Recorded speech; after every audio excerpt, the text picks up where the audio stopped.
Bonjour, bonjour. S'il y a des gens qui veulent assister à un merveilleux podcast qui est le meilleur jeu électronique ever, sachez que nous allons vous régaler les oreilles en disant n'importe quoi pendant 1 heure. Oui. Donc déjà évidemment on va dire la même chose que tous les podcasts qui ont été invités, qui ont été diffusés jusque-là. Merci beaucoup aux ateliers à Castres et à l'association Bad Geek pour avoir organisé tout ça et pour nous avoir invités. Vous êtes d'une douceur incommensurable.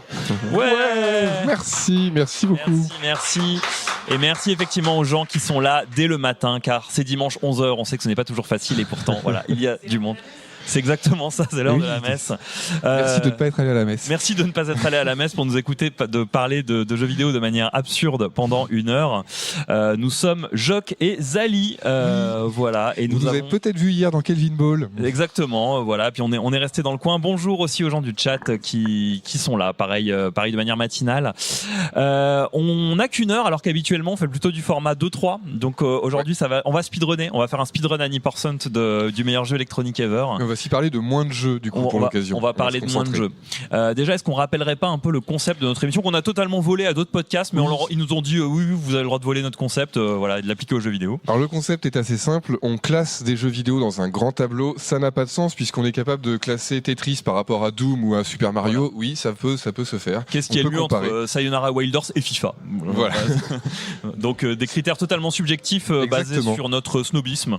Sachant qu'on fait aussi des épisodes hors série. On a classé par exemple les meilleures mamans dans les jeux vidéo, on a classé les meilleures vaches dans le beau vidéo, voilà. le meilleur buff électronique ever. Bœuf électronique ever. Voilà, on a fait des épisodes qui sont souvent très drôles et il y a aussi des épisodes plutôt long format où des fois on va juste débriefer un jeu qu'on a beaucoup aimé de A à Z. On a récemment fait un hors-série sur Final Fantasy VII Rebirth où on en a parlé avec une fan hardcore du jeu pendant 3 heures. Qui elle fait Final Fantasy VII depuis ses 10 ans, tous les ans, au moins une fois par an. Donc c'était super intéressant parce qu'on pouvait comparer l'original et machin. Donc voilà, c'est aussi un podcast qui est plutôt peu documenté, c'est-à-dire qu'on est plutôt en général on joue au truc, on dit c'était bien ou c'était pas bien.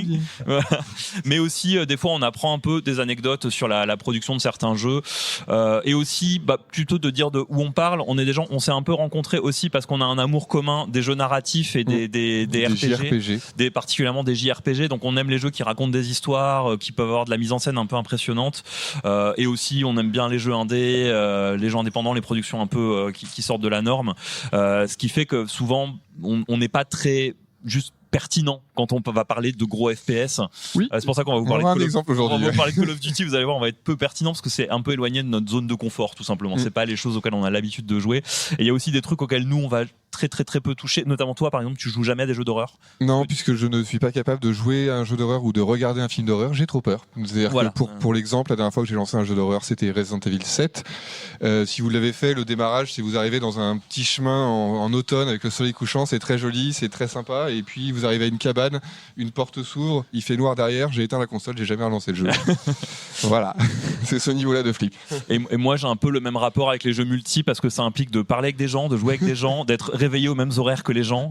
Moi mes horaires de jeu c'est de 6h à 9h du matin en général à peu près. Donc là pour jouer en multi avec des potes c'est un peu compliqué. Ou alors faut trouver des potes insomniaques qui aiment les mêmes jeux que toi et comme je suis pas skillé par exemple dans les FPS et que les MMO ça m'intéresse pas beaucoup, du coup il y a des champs entiers du monde du jeu vidéo qu'on connaît mal. On connaît mal les jeux sur tablette, les jeux sur smartphone et tout ça. Donc voilà. Et on a aussi un grand tableau dans lequel on a classé 500 jeux. C'est ça, on a plus de 500 jeux à l'heure actuelle. Alors je regarde le tableau, mais heureusement la tablette est éteinte. C'est magnifique. N'hésite pas à parler de ton micro par exemple. C'est mieux. On a à l'heure actuelle, alors pas tout à fait 500 jeux puisque on a 500 choses répertoriées dedans, mais on a aussi classé l'Ardèche et la police nationale française. Ouais. Ne nous demandez pas pourquoi. Il y avait un contexte qu'il nécessitait. Pour des raisons, c'est que les listes que nous classons dans le tableau sont des listes proposées par les auditeurs, et ce qui fait que certaines personnes nous ont demandé de classer l'Ardèche et la police nationale française dans le tableau. Donc voilà. On va vous donner ça. Exactement. Alors le top 5. Ouais.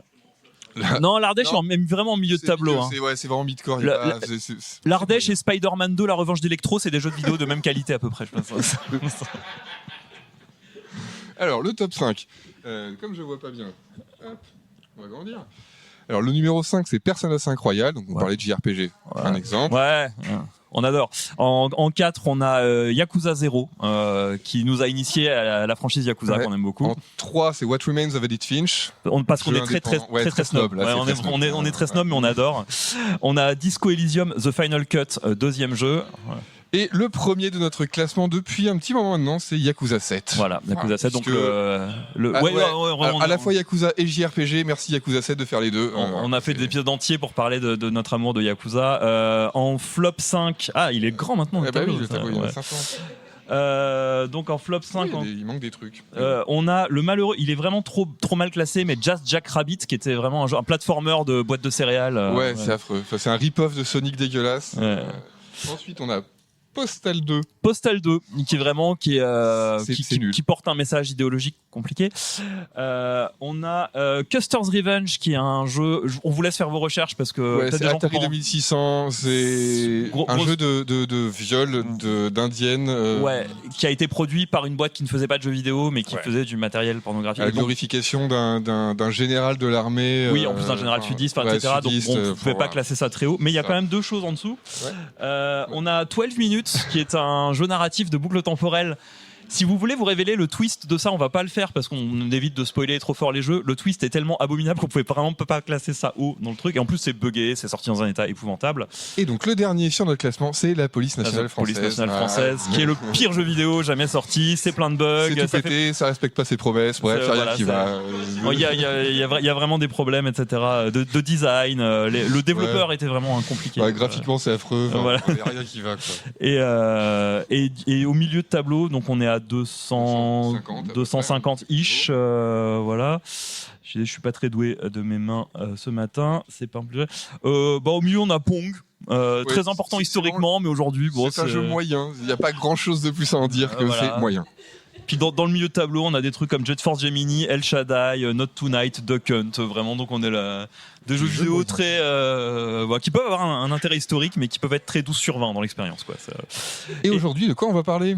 Aujourd'hui, on a décidé de faire comme c'est notre premier live, on a déjà fait un peu des hors-séries, c'était un peu des conférences et des choses comme ça, mais c'est notre premier épisode, on va dire un peu normal en live.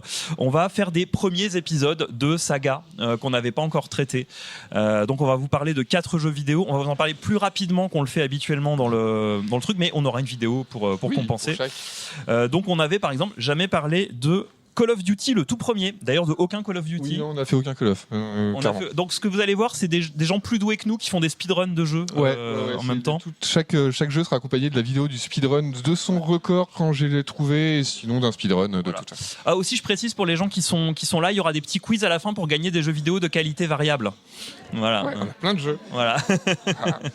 C'est des quiz de culture relativement générale-ish, on va dire. Voilà. Lié à ce qu'on va présenter. Donc nous partons en 2003, très loin de notre zone de confort, pour dire qu'on a... moi j'ai rejoué, et toi tu as joué pour la première fois à Call of Duty.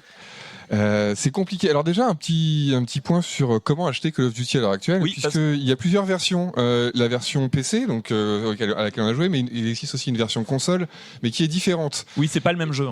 On voulait justement faire le vrai épisode 1. Donc acheter Call of Duty à l'heure actuelle, c'est uniquement trouvable sur Steam et à 20 balles. Il est jamais en promo ce jeu. 20 balles pour un jeu de 2003 qui dure 5 heures, c'est quand même un peu dur. Dans lequel le multi est désactivé. Enfin, alors il est encore actif. Il est encore actif. J'ai pas essayé. Je vais pas aller jouer au multi non plus. Multi de Call of Duty 2003, tu dois vraiment trouver des gens étranges. Vraiment, je sais pas s'il y a grand monde. Bon endroit pour blanchir de l'argent ou pour vraiment avoir des jeux. C'est ça. Et du coup, alors c'est un jeu de 2003. Visuellement, on le voit, c'est encore acceptable. C'est-à-dire que c'est pas un truc qui serait vraiment horrible. C'est pas non plus la 3D des années 90. C'est très beau pour l'époque. C'est quand même, c'était un des trucs sur lequel le jeu avait été vendu, c'est que c'était supposé être extrêmement immersif, extrêmement réaliste, et ça essayait de prendre la place d'un courant qui existait pas encore tant à l'époque, qui étaient les FPS de guerre relativement réalistes. À l'époque, la franchise un peu leader dans le domaine, c'était Medal of Honor. Donc vraiment, Medal of Honor, une franchise de FPS qui a terminé dans un caniveau, vraiment abandonné, avec un terrible épisode qui s'appelait Warfighters, qui était est épouvantable. Mais Call of Duty essayait un peu de prendre cette place-là. C'est arrivé avant Battlefield, c'est arrivé avant tout ça. Juste avant, ouais. Et c'était supposé être vraiment un gros truc qui surfait sur ce qu'était un peu le zeitgeist du moment, donc vraiment un peu la mode, des trucs de guerre, de Seconde Guerre mondiale réalistes, puisque c'est arrivé quelques années après le Soldat Ryan, après la Ligne Rouge, et un an après la série Band of Brothers, qui vraiment essayait de mettre un peu l'humain au cœur de la guerre et de raconter des histoires avec cette même esthétique à hauteur d'humain, à hauteur d'homme, et cette même esthétique marronasse aussi de l'époque. Très marron. Ouais. On est dans l'ère pré-marron des jeux vidéo, c'est-à-dire c'est le moment où les jeux vidéo sont devenus de plus en plus brunâtres, l'esthétique 360. Xbox 360, mais quand même déjà cette esthétique marronasse. Esthétique de boue, quoi, mais qui en fait colle pas si mal, parce que la direction artistique du premier Call of, en fait, en y rejoignant, on s'est rendu compte que c'était quand même un jeu effectivement qui avait des trucs à dire, qui était pas inintéressant, notamment dans cette idée de te faire vivre une campagne à hauteur humaine et sans forcément glorifier la guerre, l'acte militaire, etc. C'était assez humble en fait dans ce que ça voulait raconter. Il n'y a pas ce côté soldat-héros qui va gagner la guerre tout seul. C'est vraiment partie d'une compagnie où il y en a qui crèvent régulièrement. Enfin, c'est pas. Puis tu es un soldat quasiment anonyme en fait là-dedans, et ça montre quand même relativement bien le côté, la dépersonnalisation de la guerre, et puis surtout la fragilité de l'expérience que pouvaient vivre les soldats à l'époque. Ça bouge beaucoup aussi la campagne, elle bouge beaucoup pour un jeu de l'époque. Complètement. C'est assez bien écrit, ce qui est pas trop. Ce qui est étonnant en fait. En 2003, ça commence à être le cas, mais c'est pas non plus le rôle du FPS à ce moment-là. Enfin, le FPS de cette époque, un peu avant, que j'avais beaucoup fait, c'était Soldier of Fortune. Dans le genre écriture, c'est pas le truc qui se démarquait. C'était beaucoup plus basique. Et en fait, c'est d'autant plus étonnant de redécouvrir cette campagne qui est quand même assez longue, qui dure 8 heures, quand on pense à ce que deviennent ensuite les campagnes de Call of Duty, qui sont en fait uniquement des produits d'appel pour le jeu multi, et qui sont même régulièrement moqués en fait pour ça, en mode alors qu'il y a eu des stats d'Activision qui disaient, il y a quand même un tiers des gens qui achètent les Call of Duty ne font que la campagne et ne lancent jamais le multi, et un tiers des clients d'un Call of Duty, c'est 10 millions de personnes. Donc en fait, le fait qu'ils négligent un peu, qu'ils les soignent moins qu'avant, ou que ça devienne un peu rare, que les campagnes soient bien foutues, en vrai c'est un peu dommage, parce que il y a aussi des gens qui jouent au FPS en solo. Moi c'est mon cas. Pas moi. Mais... Non mais typiquement j'aime bien les Wolfenstein, les derniers Wolfenstein New Order du Colossus, parce que c'est des grandes campagnes solo très narratives, avec un univers qui est développé, et c'est vrai que c'est moins le cas actuellement. C'est-à-dire que le narratif à partir de Call of Duty 4, on peut dire, c'est quand même le America Fuck Yeah, le côté et quand la gloire de l'Amérique, et notamment dans les Black Ops, c'est bien Michael Bay et non plus Soldat Ryan en fait, la réal. Notamment dans la série Black Ops, qui a souvent été épinglée pour ses missions justement un peu base du front, son écriture un peu, on va dire, avec le plus bas dénominateur commun. Après, c'est les épisodes récents, je les connais pas forcément hyper bien, et je sais que maintenant c'est divisé en 3 branches et que c'est devenu une usine, c'est-à-dire que tu as des dizaines de studios qui taffent sur Call of Duty, même si Activision a commencé, comme toutes les grosses boîtes aussi, à énormément réduire la voilure pour diverses raisons, notamment le fait que leurs patrons veulent investir 80 milliards dans l'IA, et que les 80 milliards, faut bien les trouver quelque part. Mais bientôt, chez la concurrence qui est Battlefield, bientôt il y aura 100 millions de joueurs sur les Battlefield qui auront été entièrement créés de A à Z par IA. Ça n'arrivera pas, mais si vous êtes un investisseur, vous pouvez y croire si vous voulez. Nous, on y croit moyen, quoi. Et du coup, alors un petit point sur le gameplay du jeu aussi, puisque à l'époque, il y a quelque chose qui m'a marqué en le faisant. C'est en fait, c'est un peu âpre quand même, c'est difficile. C'est-à-dire que tu te fais quand même globalement éclater très rapidement, même si je l'ai mis en mode facile. Il y a une dimension presque puzzle game, c'est-à-dire qu'il faut que tu anticipes où vont arriver les prochains scripts pour tirer au bon endroit.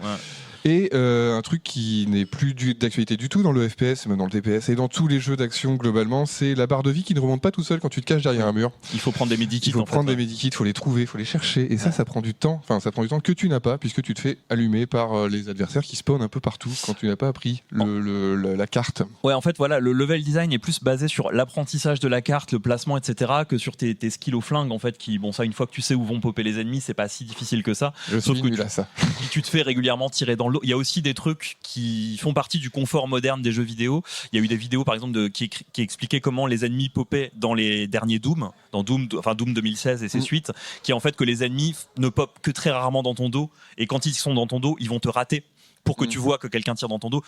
Call of Duty 2003, il n'y avait pas encore cette modernité. Un ennemi il pop dans ton dos, il te headshot, t'es mort. Il y a un tank qui a popé dans mon dos, ça n'a pas bien marché derrière. Donc il y a vraiment un côté puzzle game qu'on a un peu perdu, qui revient un peu par un courant qui est ce qu'on appelle souvent les boomer shooters, enfin les shooters à l'ancienne, qui peuvent remettre cette dimension de medikit, d'apprentissage, du fait que le level design soit un puzzle game à résoudre et tout ça. Mais ça, à l'époque, c'était juste, c'était comme ça qu'on designait les expériences comme Call of Duty, quoi. Tout à fait. Voilà. Donc c'était plutôt une bonne surprise.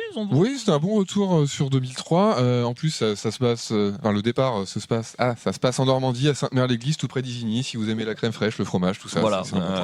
D'ailleurs, dedans, on peut looter de la crème fraîche dans le jeu. C'est super. Ça te remet 2 fois plus de vie qu'un Medi. Non, c'est pas vrai. Exactement. Mais que de la crème fraîche d'Isigny, s'il vous plaît. Alors, où est-ce qu'on va le classer C'est pas mal. Alors oui, on a dit parce que là vous avez pas le tableau sous les yeux, mais il est consultable sur le site du Calvin Mall Consortium et de MJE, donc du meilleur jeu électronique ever.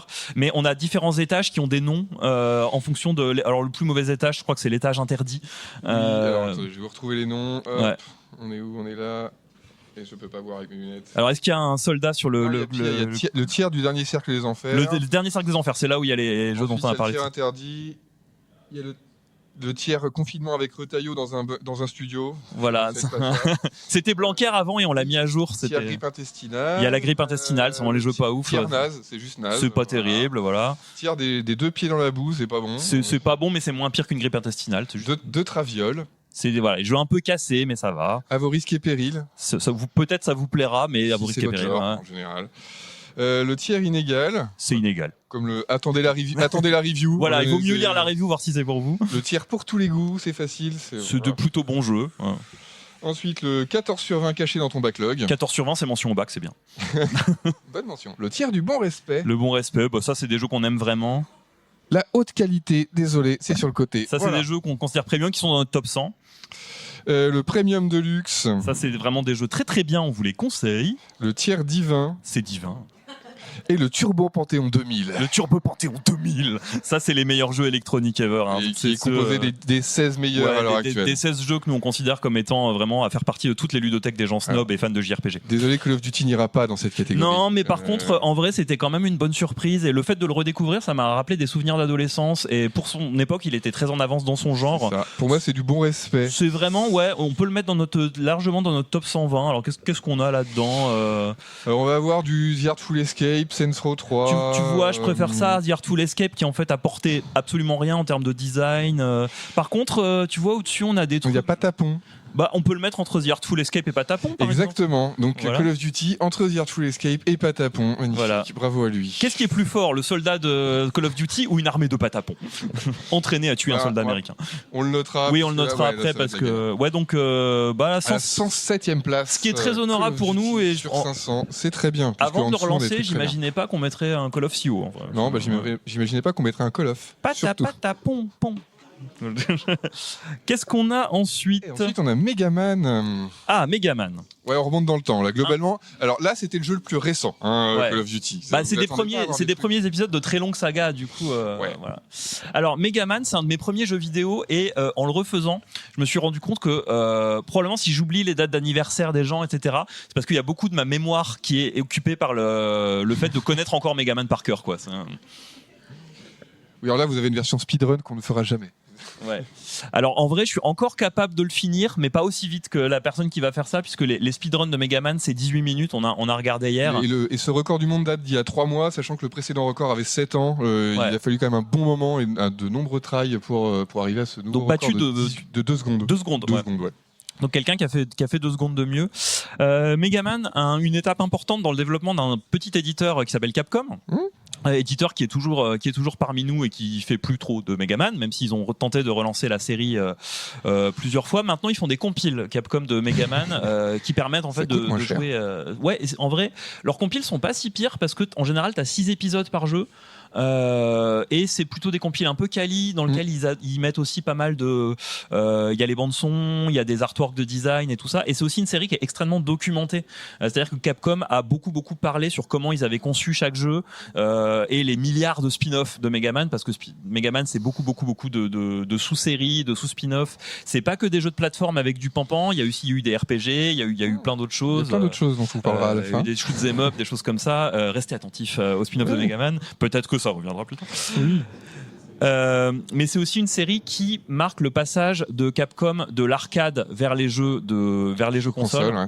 puisqu'à l'époque, Capcom sont surtout connus pour faire des jeux pour les salles d'arcade, et ils commencent à s'intéresser au marché de la console quand il explose au milieu des années 80, en se disant il y a autre chose que les ordinateurs et les salles d'arcade, on peut peut-être commencer à développer là-dessus. C'était pas le cas de Megaman au début, qui devait être développé plutôt en arcade, et dans le tout premier, il y a des scories de ça, parce que pour les gens qui n'auraient que l'audio, Megaman c'est un jeu de plateforme où on doit avancer et tirer sur des trucs, mais il y a aussi des trucs qui sont typiquement arcade, genre en haut de l'écran vous avez un score.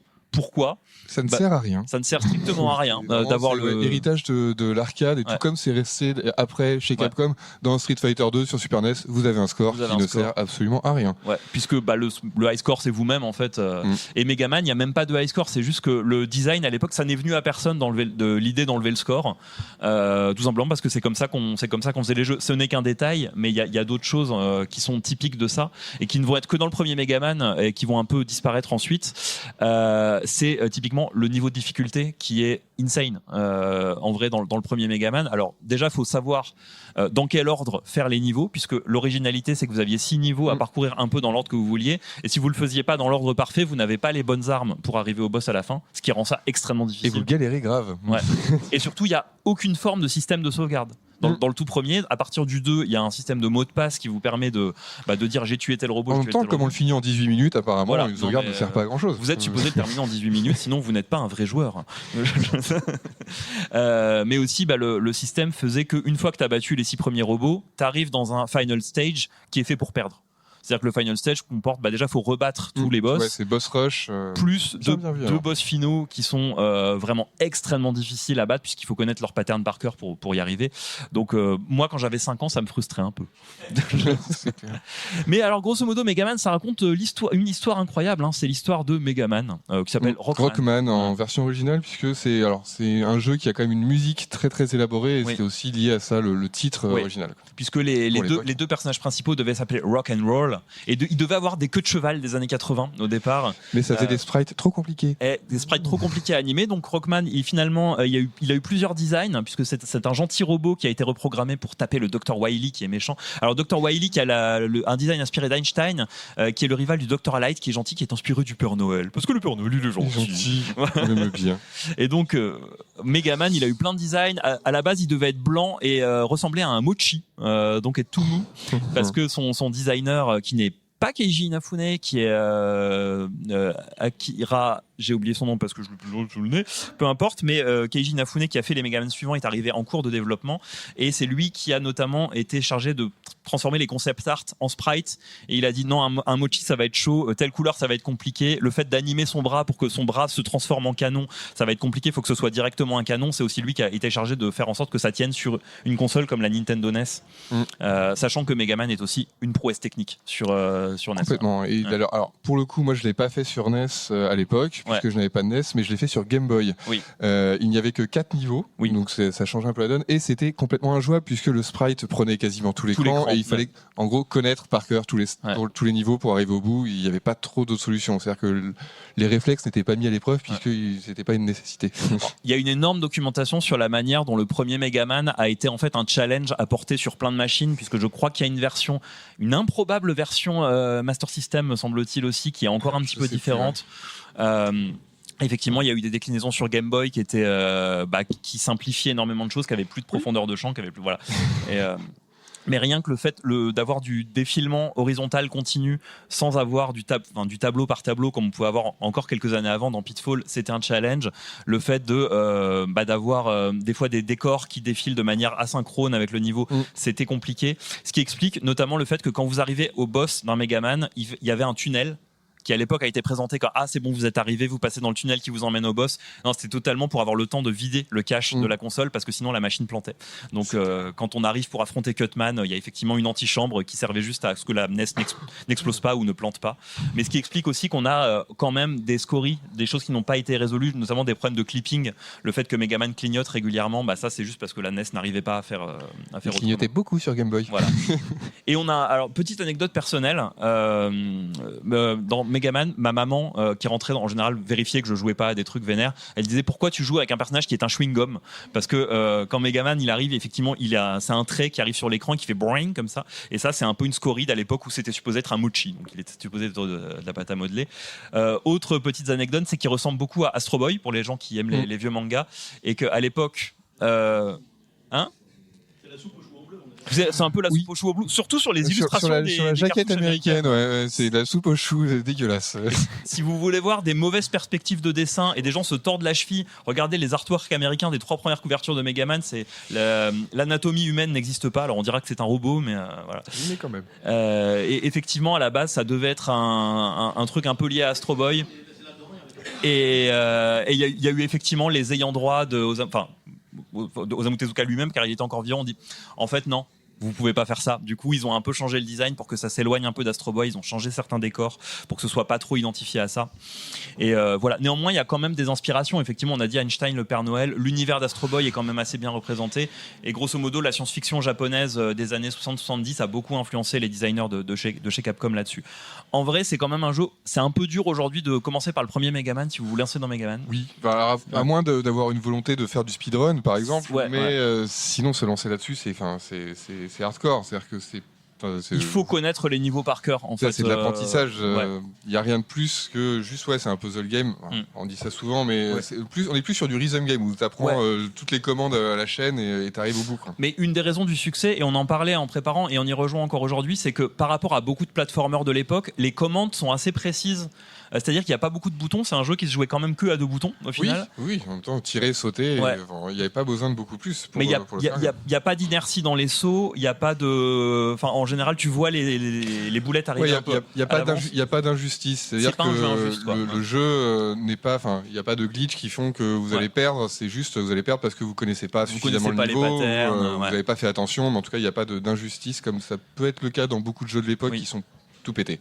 Et c'est souvent un truc qu'on a un peu reproché à certains épisodes très ultérieurs de Megaman, en fait de saturer l'écran de trucs, enfin notamment dans les séries Megaman X et tout ça, de saturer l'écran d'effets visuels, etc., ce qui les rendait moins lisibles. Alors que là, en fait, pour les gens qui sont dans la salle, on le voit à l'écran. Megaman, c'est méga lisible en fait.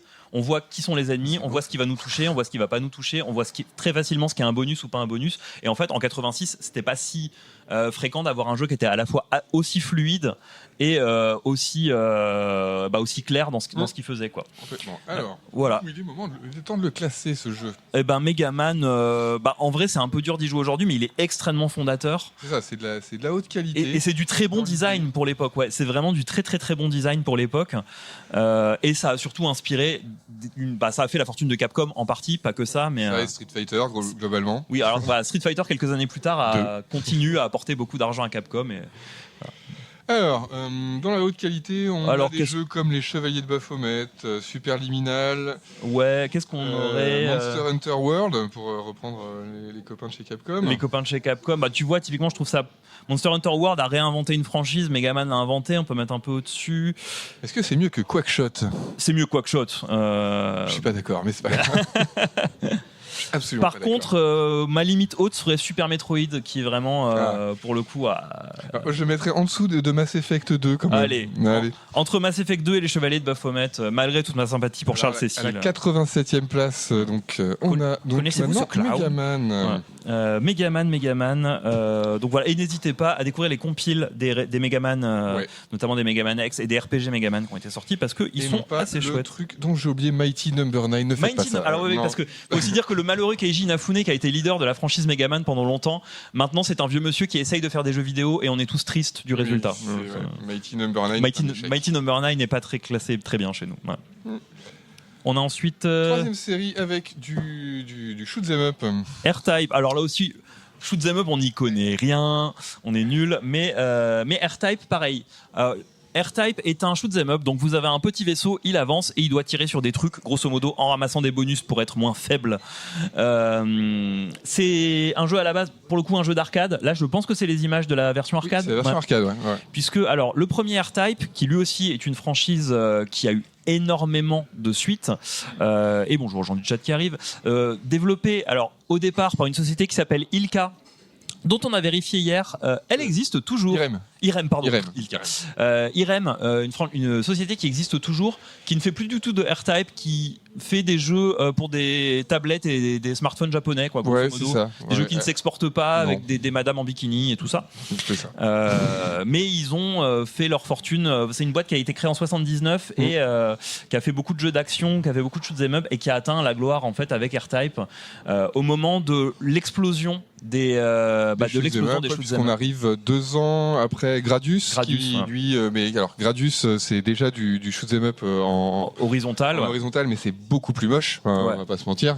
R-Type est comme une révolution graphique, mais Gradius a inventé ce système de tu ramasses des bonus et ça arrive 3 ans après 1942, donc qui est aussi fondateur d'une licence importante mais qui était lui en vertical, donc votre vaisseau allait vers le haut, il y a des trucs qui descendaient mais qui était encore l'héritage des jeux à la Space Invader en fait. Oui, c'est ça, mais qui avait un peu de scrolling mais qui restait vertical. Et le fait d'avoir du défilement horizontal dans Gradius étant une des a indirectement inspiré R-Type, c'était aussi un moyen d'avoir du dynamisme, de montrer plus de choses, de faire arriver les ennemis de plus loin, du fait que les écrans soient inclinés autrement, et aussi de faire du level design plus ambitieux, puisque ça permettait plus facilement de mettre des plateformes en haut, en bas, etc., et de simuler le fait d'avoir un vaisseau qui va vite, quoi.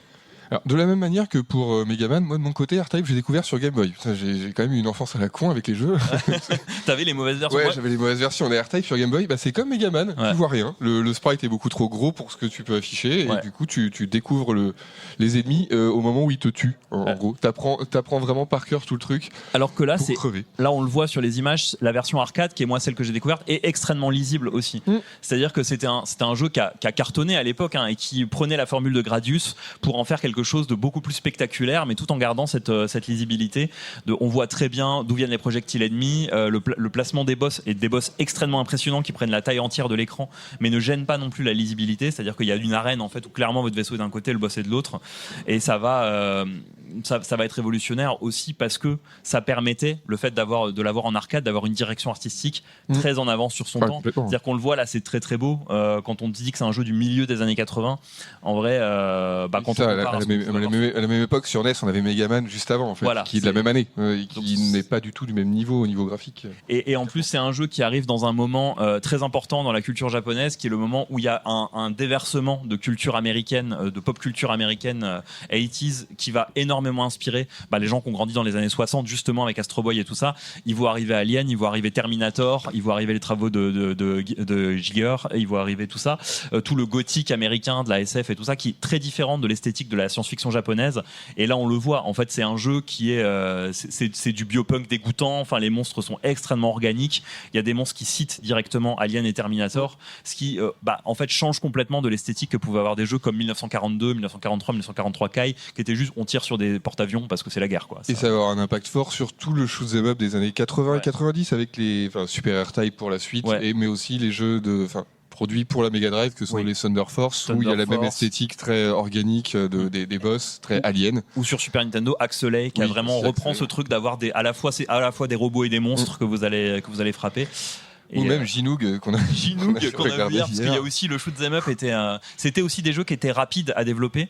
Le temps de développement de R-Type, c'est moins d'1 an, je crois, et souvent c'était des jeux qui étaient développés en quelques semaines, ce qui permettait aussi d'en assurer des portages sur énormément de machines, puisque R-Type a été porté sur un nombre insane de machines, y compris des trucs qui ne pouvaient pas accueillir de shoot'em up. Donc là, vous avez la version la plus belle à l'écran, mais il y a aussi des des versions turbo-graphics, des versions Commodore 64, des trucs ZX Spectrum.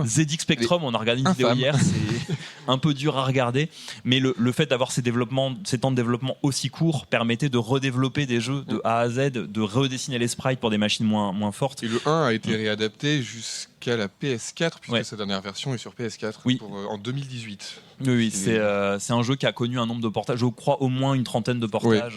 Juste pour le 1. Après, il y a eu des suites, il y a eu des compiles, il y a pas mal de trucs différents, mais le 1 a été porté pendant plus de 30 ans en fait, de différentes manières, quoi. Alors, si on devait quand même dire un défaut sur ce qui est aujourd'hui, quand on prend ça en main, moi j'ai connu la version arcade quand j'étais petit, c'est qu'aujourd'hui on n'est plus habitué effectivement à avoir ce niveau de truc punitif, c'est-à-dire que vous perdez à la moindre erreur, puisque c'était un jeu d'arcade, donc l'idée c'était que vous remettiez une pièce dans la machine, donc trouver le bon niveau de frustration. Alors d'ailleurs, le saviez-vous, R-Type était généralement plus difficile en France qu'au Japon, puisque les exploitants de salles françaises en général maintenaient, contrairement aux exploitants de salles japonaises, le niveau de difficulté au maximum de ce qui était prévu, voilà, parce que c'était un business d'exploitation forte, et les salles d'arcade japonaises avaient plutôt une sociologie de faire rester les gens et les faire aller de machine en machine. Les salles françaises avaient plutôt un truc de il faut que dans une seule machine les gens mettent plein de sous. Du coup souvent les niveaux de difficulté étaient un peu plus vénères. Et pour préparer l'émission, j'ai relancé R-Type, donc sa version arcade. J'ai dû passer 1h30 dessus, j'ai pas passé le premier boss en fait. Alors moi j'ai fait de la boucle, j'ai été jusqu'au 3e, 4e boss, mais parce que j'y ai beaucoup joué en arcade à l'époque, donc pareil, un peu de mémoire musculaire qui fait que je sais jamais quel jour il faut payer mes impôts, mais par contre c'est encore ça. Donc je connais aussi encore le premier Donkey Kong Country par cœur, vraiment je peux le faire quasiment les yeux fermés, alors que aujourd'hui si tu me mets un jeu de plateforme contemporain, je suis en mode papy n'y arrive pas. C'est moche de vieillir. Donc R-Type, un jeu très important dans l'histoire du shoot 'em up, qui a modernisé la formule Gradius pour en faire un truc vraiment chouette, mais trop dur, voilà, et un design peut-être un tout petit peu moins élégant que pouvait être celui de Megaman, donc je dirais qu'on le mettrait peut-être un peu en dessous de notre cher Megaman de tout à l'heure. Ouais, on peut passer dans le bon respect à nouveau, puisqu'on reste de toute façon sur des jeux qui ont marqué leur époque. On va pas mettre aujourd'hui, il n'y aura pas de jeu dans le bas du classement. Non, parce que non, pas le 4e non plus. Non. Donc on peut être sur du jeu. R-Type mieux ou moins bien que Street Fighter 6 ou Warcraft 2? Alors moi je mettrais mieux que Street Fighter 6 parce que Street Fighter 6 est arrivé avec un modèle économique absolument dégueulasse, de l'argent des pays du Golfe, et vraiment Capcom qui est devenu une boîte qui d'un côté fait des très bons remakes de Resident Evil et tout ça, et d'un autre côté fait la pire exploitation sur des gens comme notre cher calcul matriciel qui se fait qui persiste à jouer aux jeux de combat Capcom encore en 2025. Alors moi j'ai préféré R-Type à Balatro. Juste au-dessus. Oui. C'est moins addictif.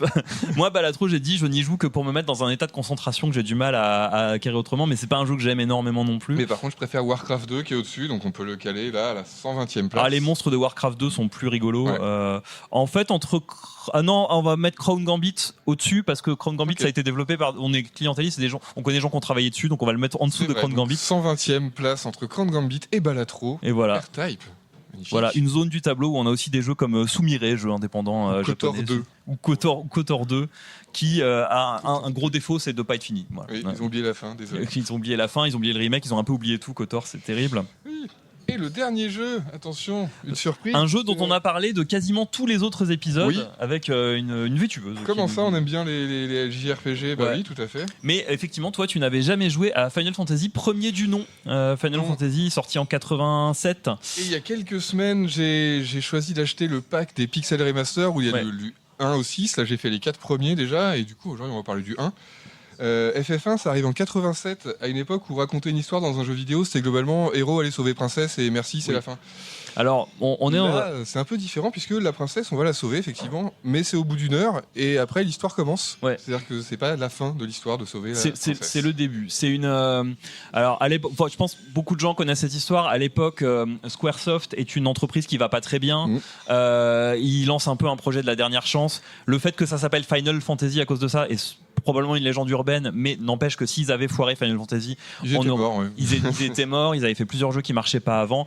Ils auraient jamais racheté Enix, donc Square Enix n'existerait pas, etc. Donc c'est aussi un jeu qui a une importance capitale, notamment parce que ça a contribué à codifier le jeu de rôle japonais, tout simplement, qui existait avant. Ça arrive un an après Dragon Quest 1, donc la codification est déjà en partie là, mais il y a quelque chose de plus. Ça raconte plus une histoire. Alors ça reste très basique. C'est-à-dire quand même c'est juste aller dans 4 endroits, sauver le monde, dans 4 endroits, taper monstre à la fin et tout ça, mais il y a déjà une histoire, des dialogues, quelque chose qui n'était pas si évident et qui dans Dragon Quest était encore plus sommaire dans le premier Dragon Quest, puisque c'était quand même encore basé sur le fait de juste gagner des niveaux pour taper des monstres, pour faire monter des chiffres. Puisque c'était ça à l'époque, les Japonais qui voulaient du jeu narratif allaient plutôt vers des visual novels, donc plutôt vers du jeu PC, ou allaient plutôt vers des jeux américains. Ça, le narratif sur console, c'était pas un sujet.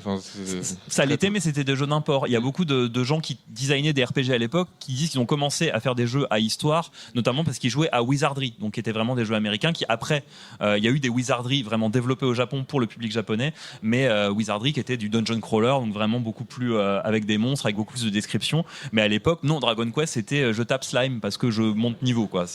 Par contre, pour ceux qui ont joué au plus récent, donc à partir du 5, donc ça fait pas si récent.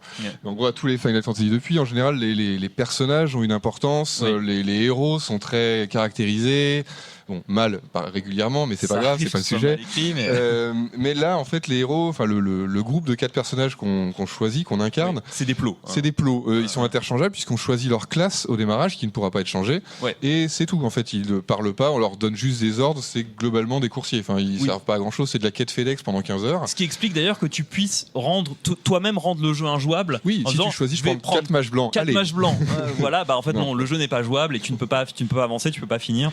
Enfin, leveler salement, quoi. Voilà, c'est quand même un jeu qui a aussi les scories de son époque, c'est-à-dire que quand même dans la version d'origine, pas dans celle qu'on voit à l'écran, tu n'as aucun moyen d'accélérer les combats, tu n'as aucun moyen de multiplier l'XP, et le fait que le jeu soit long, c'est juste que tu dois quand même beaucoup tourner en rond pour farmer des niveaux, pour farmer des magies, etc. Oui, parce que là, ce qu'on vous montre, c'est la version Pixel Remaster celle que vous pouvez acheter facilement aujourd'hui. Vous pouvez acheter facilement déjà, qui est en lot avec les autres jusqu'au 6. Qui améliore légèrement, enfin au niveau graphique, mais surtout au niveau sonore. C'est-à-dire que vous pouvez passer d'ailleurs dans cette version sur les sons d'origine. Et les musiques d'origine, c'est quand même dur à supporter. C'est un peu aggro, Là où maintenant, les musiques retravaillées sont des musiques des Final Fantasy modernes finalement, donc c'est moins gênant. Donc c'est quand même un peu rude, mais il faut voir aussi que ça a permis de très rapidement. Déjà, ça a été un succès commercial, il faut le dire. Ça s'est bien vendu, et ça a permis de après faire Final Fantasy 2 qui vraiment capitalisait sur les idées du premier, en mettant une histoire beaucoup plus développée, en faisant des personnages qui étaient incarnés, qui avaient des portraits, avec des rebondissements, et effectivement à partir de Final Fantasy 4 qui est sorti en 91, là on avait vraiment de la dramaturgie qui commençait à être dedans, des personnages qui pouvaient mourir, des morts spectaculaires, etc. Ce qui est notable aussi, c'est que le 1 donc, est sorti en 87, le 4 en 91, il y a 4 ans, pour un delta de 4 épisodes. À l'heure actuelle, le développement d'un Final Fantasy, ça prend entre 3 et 12 ans selon les catastrophes. Selon les catastrophes, les reboots et machin. Et le Final Fantasy XVI a mis près de 8 ans de développement, je crois. Et le projet de remaster de Final Fantasy VII, en fait, le développement a commencé en 2014, je crois. Le premier épisode sorti en 2019. Et le troisième est toujours pas sorti. Ils ont dit que ça prendrait moins de temps qu'entre le 1 et le 2, c'est-à-dire moins de 5 ans. Ce qui maintenant, on est sur un truc, développer un Final Fantasy, c'est une industrie en soi.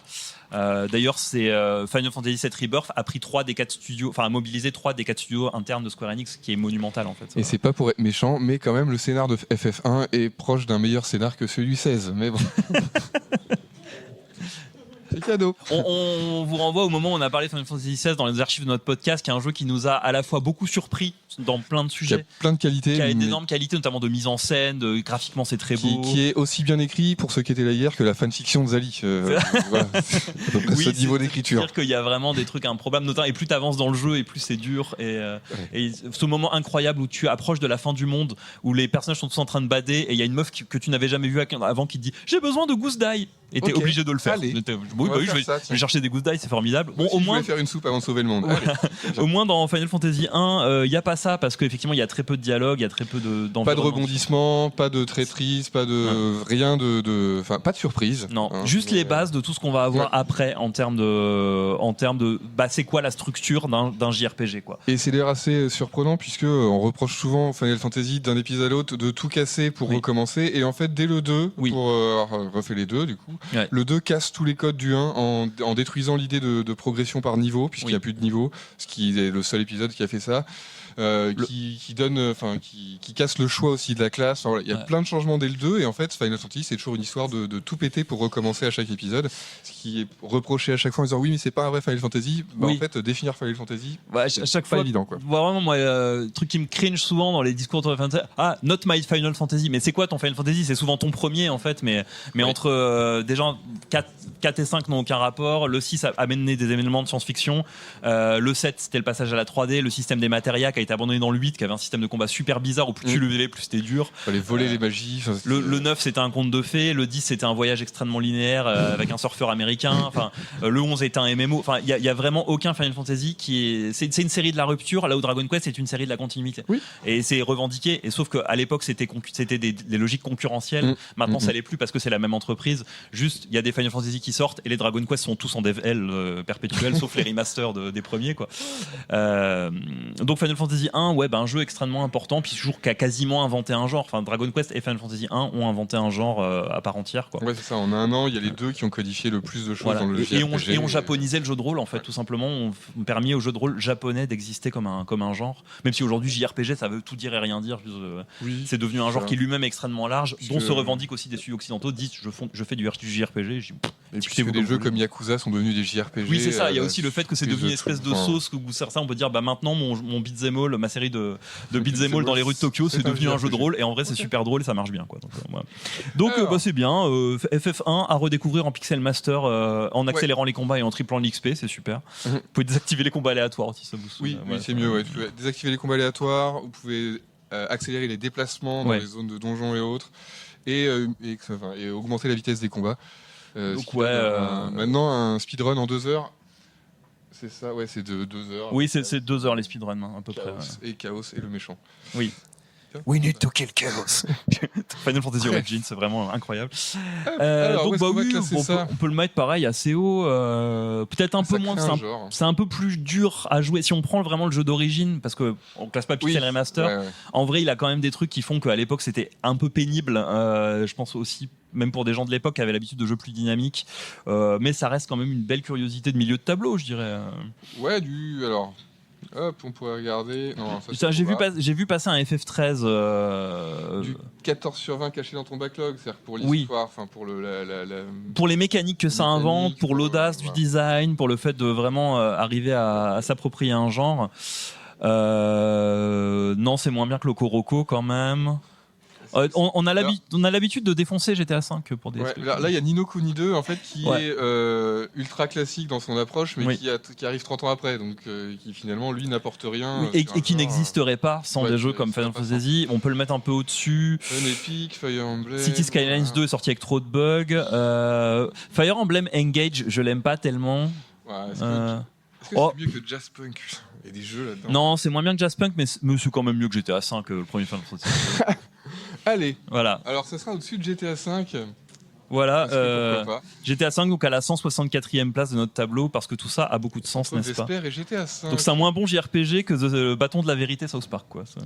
Bon, écoutez, c'est comme ça. Mais qui était bien, mais c'est vrai. Non, je suis d'accord avec moi-même. On nous reste 5-10 minutes, donc on va essayer pour le quiz. Voilà, donc on a 4 questions pour vous faire gagner des jeux incroyables. Vraiment, alors il faut la première question, on va mettre les jeux en mars. Voilà. Pour gagner Chorus, un jeu dont vous avez probablement peu entendu parler. Quelqu'un a entendu parler de Chorus, visiblement. C'est l'éditeur allemand Deep Silver qui s'est dit maintenant on va faire des AAA vénères avec un vaisseau spatial dans l'espace, des quêtes annexes, etc. C'est un petit enfant dans un grand manteau. C'est-à-dire que c'est pas un mauvais jeu, mais il est un peu dépassé par ses ambitions. Et la question porte sur Call of Duty, le premier, donc toujours le premier épisode. Sur quelle console portable est-il sorti? Il est sorti sur une console portable, le tout premier Call of Duty. Laquelle? Non. C'est beaucoup plus. Enfin, c'est improbable. Ouais. Vraiment. Oui. Bravo. Bravo la régie qui a gagné Chorus, Call of Duty sur Engage. Voilà. On vous conseille pas ce jeu. Oui, la version Engage, faut juste regarder des images et dire mais incroyable. Le deuxième jeu, c'est Mass Effect Andromeda. Ok. Qui est moi un jeu que je défends plutôt, mais qui est le post-mortem est plus intéressant que le jeu.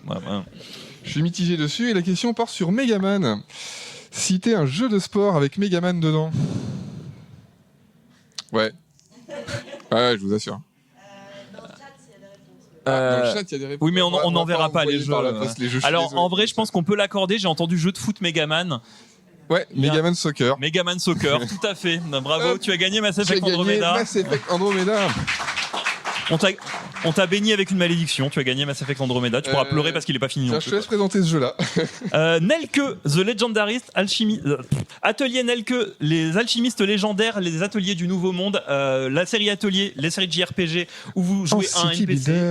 Mais là, c'est la version City Builder multivers. Vous avez toutes les petites pisseuses de la série Atelier qui disent « Oh non, nous sommes absorbés dans le multivers, construisons la plus belle ville du monde ». En vrai, c'est un jeu que j'aime plutôt bien, qui est un City Builder honnête, mais si vous n'êtes pas familier de la série Atelier, vous allez allez dire mais qui sont ces gens, qu'est-ce qu'ils font, pourquoi voilà, mais une bonne façon de mal découvrir la série Atelier. Et donc la question porte sur R-Type, avec sur quel unique support le dernier R-Type est-il sorti? C'est une exclue. C'est une exclue. Ouais. Mais de quelle machine? De quelle machine? PS4 ? Non. Non. Pas loin. PS3 Non. Et non. C'était de Oui, l'autre tout côté à fait. PS5. Oui. Bravo. En fait, R-Type 3, ou je sais plus. R-Type, ouais, il a un nom un peu long. R-Type Type 3, je sais pas quoi, est une des rares exclusivités de la PlayStation 5. Vous ne pouvez C'est l'acheter ça, nulle bravo. part ailleurs, donc bravo. Tu as gagné Atelier Nelke, les alchimistes légendaires du nouveau. Et alors monde. la raison pour laquelle il est sorti sur PS5 est quand même assez amusante, c'est qu'il avait été promis pour la VR et le métaverse. Oui, c'est ça. Ouais. Ouais, voilà, Donc le métaverse. c'est aussi un jeu qui est sorti avec une expérience VR. Vous pouvez voir la scène d'intro dans votre casque. Et, Ouais, ça va être et effectivement, ultra vous pouviez aller acheter des NFT R-Type dans un espace du métaverse. Sur le métaverse. C'était l'époque, Sony y croyait à mort, vraiment. Voilà. Ouais. Et le dernier jeu qui donc est magnifique, Voilà, c'est Shining Resonance Refrain. une version presse d'un des derniers jeux de la saga Shining, sont des JRPG pareil, qui eux sont soumis à un triste destin maintenant. Oui, c'est triste, j'aimais beaucoup. Ouais. Et il nous faut donc, par rapport à Final Fantasy, 5 séries dérivées de Final Fantasy. Qui peut nous citer 5 séries spin-off de Final Fantasy? T'as la liste? Non, mais je la connais à peu près par cœur ouais. parce que je suis un enfant spécial. C'est vrai. Qui veut la tenter? Quelqu'un qui n'aurait pas déjà gagné?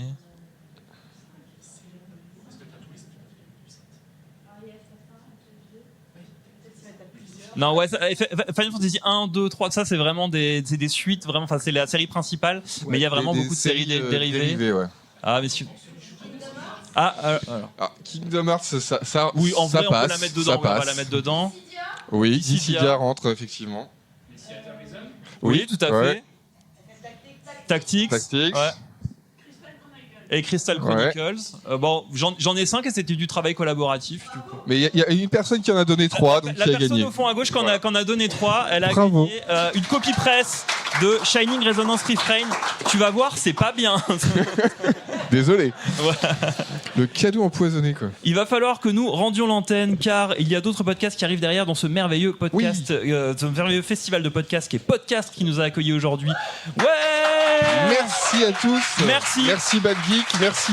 Les ateliers. Nous avons speedrunné vraiment. Ça va être un des épisodes du meilleur jeu électronique ever les plus courts, et on était vraiment super contents que vous soyez là, que vous soyez venus de bon matin nous voir. Vraiment. Après, il y aura Watchlist, qui est un excellent podcast de recommandations. Oui. Si vous ne savez pas quoi faire dans vos services de SVOD, vous allez pouvoir les écouter, vous recommander des trucs. Moi, je suis un auditeur fidèle, donc vraiment merci à eux de prendre notre place. On vous fait plein de bisous, portez-vous bien et écoutez les autres podcasts qui sont présents ici et ceux du Calvino, le consortium qui héberge le meilleur jeu électronique ever. Bravo, des bisous. Ouais. Bisous.